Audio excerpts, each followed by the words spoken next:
লন্ডনের ব্যস্ততম সড়কে রঙিন আলোয় ভাসছে হ্যাপি রমাদান।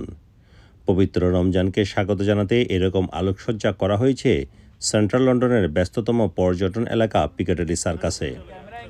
প্রায় ৩০,০০০ এলইডি লাইট জ্বালানো হয়েছে, যেখানে ফুটে উঠেছে ইসলামিক জ্যামিতিক চিত্র এবং প্রতীক। সেন্ট্রাল লন্ডনের বিখ্যাত পিকাডিলি সার্কাসের ওয়েস্ট এন্ড স্ট্রিটে এসব রঙিন আলোকসজ্জার উদ্বোধন করেন লন্ডন মেয়র সাদিক খান। গত ২৬ ফেব্রুয়ারি থেকে চালু হওয়া এই লাইটিং চলবে ঈদের পরের সপ্তাহ পর্যন্ত। প্রতিদিন বিকাল ৫টা থেকে ভোর ৫টা পর্যন্ত থাকে এই আলোকসজ্জা। সাধারণত ক্রিসমাস ও নতুন বছর উপলক্ষে লন্ডনের ব্যস্ততম সড়ক সহ যুক্তরাজ্যের প্রধান প্রধান শহরের সড়কগুলোতে আলোকসজ্জা করা হয়।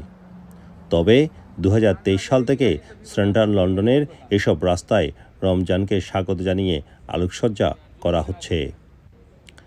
এই আলোকসজ্জার পৃষ্ঠপোষক হচ্ছে যুক্তরাজ্যের দাতব্য প্রতিষ্ঠান আজিজ ফাউন্ডেশন।